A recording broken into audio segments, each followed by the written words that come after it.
ಉಮೇಶ್ ರೆಡ್ಡಿ ತರುಣ್ ರಾಜ್ಗೆ ಜೈಲಿನಲ್ಲಿ TV smartphone. ದರ್ಶನ್ಗೆ ಮಾತ್ರ ಹಾಸಿಗೆ ದಿಂಬು ಇಲ್ಲ. ಪರಪರ ಅಗ್ರಹಾರ ಎಂಬ ಜೈಲು ದಿನೇ ದಿನೇ ಕೈದಿಗಳಿಂದ ಕುಖ್ಯಾತಿಯನ್ನ ಪಡಿತಾ ಇದೆ.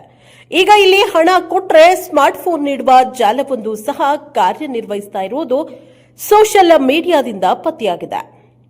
ವಿಕೃತ ಕಾಮಿ ಉಮೇಶ್ ರೆಡ್ಡಿ ಹಾಗೂ ಅಂತಾರಾಷ್ಟ್ರೀಯ ಮಟ್ಟದ ಚಿನ್ನದ ಕಳ್ಳ ಅಂತಾರಾಷ್ಟ್ರೀಯ ಮಟ್ಟದ ಚಿನ್ನದ ಕಳ್ಳಿ ರನ್ಯಾ ರಾವ್ ಪ್ರಿಯಕರ ತರುಣ್ ರಾಜ್ ಜೈಲಿನಲ್ಲಿ ಬೆಂದಾಸಾಗಿ ಕಳೀತಾ ಇರುವಂತಹ ಫೋಟೋ ಮತ್ತು ವಿಡಿಯೋ ಇದೀಗ ವೈರಲ್ ಆಗಿದೆ. ಇದರ ಬೆನ್ನಲ್ಲೇ ಜೈಲಿನ ಭ್ರಷ್ಟಾಚಾರ ಹಾಗೂ ಸುರಕ್ಷತೆಯ ಬಗ್ಗೆ ಪ್ರಶ್ನೆಗಳಿದ್ದಿವೆ. ಚಾಲೆಂಜಿಂಗ್ ಸ್ಟಾರ್ ದರ್ಶನ್ ಹಾಸಿಗೆ ದಿಂಬಿಗಾಗಿ ಒದ್ದಾಡ್ತಾ ಇರುವ ಜೈಲಿನಲ್ಲಿ ಈ ರೀತಿಯ ಅಕ್ರಮಗಳು ನಡೆಯುತ್ತಿದೆ ಎಂದರೆ ದರ್ಶನ್ ಆರೋಪದಲ್ಲಿ ಹುರುಳಿದೆಯೇ ಎಂಬ ಪ್ರಶ್ನೆಗಳು ಸಹ ಸಾರ್ವಜನಿಕ ವಲಯದಿಂದ ಉದ್ಭವವಾಗಿದೆ. ಗೋಲ್ಡ್ ಸ್ಮಗ್ಲಿಂಗ್ ಕೇಸ್ನಲ್ಲಿ ಜೈಲು ಸೇರಿರೋ ತರುಣ್ ರಾಜ್ಗೆ ಮೊಬೈಲ್ ಜೊತೆಗೆ ಸೆಲ್ನಲ್ಲಿ ಟಿವಿ ವ್ಯವಸ್ಥೆಯನ್ನು ಸಹ ಮಾಡಲಾಗಿದೆ.